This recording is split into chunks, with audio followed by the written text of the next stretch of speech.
My friends, finances can be uncertain. What do we do? Coming up.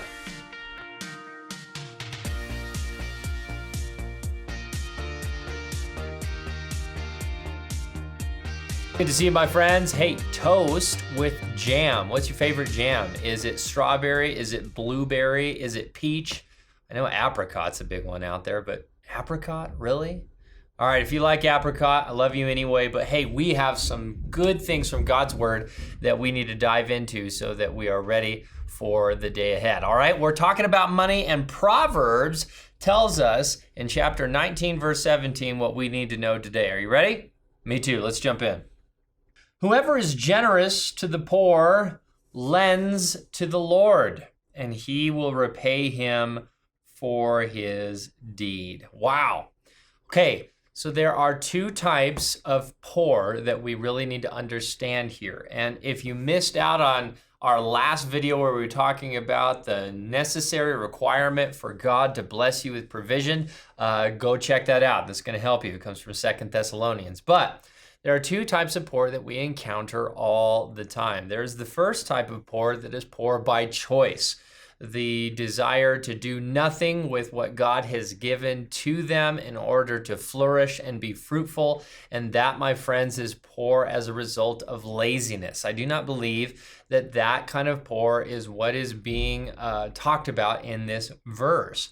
If there is an individual who does not want to engage with life, there will be no production from his life, and out of that, he will be without. That is one state of poverty for sure. But what God is really talking about is those who have been put in poverty by external circumstances or by struggles and problems that have taken place that are outside of their own ability or because of deficiency within them, all right? There will always be the poor with us, and that is why God has made provision for the poor through his people consistently. In the Old Testament and the New Testament. In the Old Testament through the law and the covenant with Israel. In the New Testament through the generosity of God's people in his body, the church. What God is saying here is really, really special for us to recognize. Whoever is generous. One of the big things that we need to remember, even in times of hardship and poverty, is that we serve a God who is able to multiply.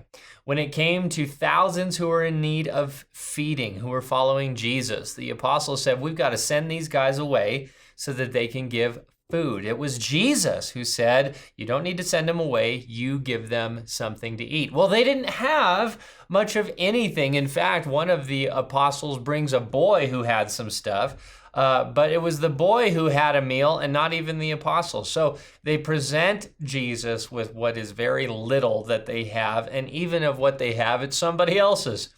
And through that wonderful generosity of giving those things, Jesus performs a miracle and he multiplies what they have so that the thousands are fed. My friends, the same is true when we trust God with the little that we have and when we live generously.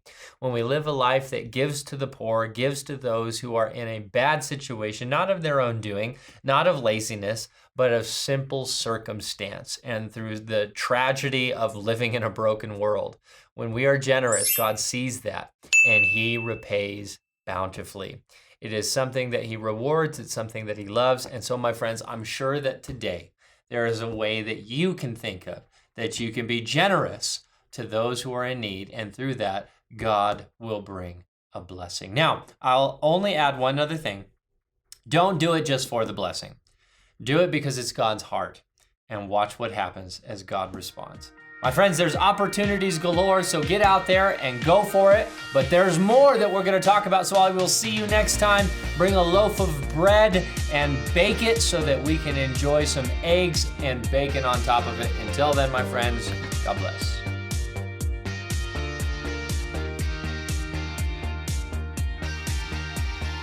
My friends, how many mornings have we spent together and how much time have we been able to enjoy God's word? It is so special to be able to bring breakfast with Bradley to all of you. And I want to ask you to consider partnering with us so that we can expand what God is doing through this incredible ministry. Consider joining our Patreon account, and not only are we going to shower you with perks for doing that, but you'll be part of the process of taking Breakfast with Bradley and spreading it to as many people as possible. Thanks again, my friends. We'll see you next time.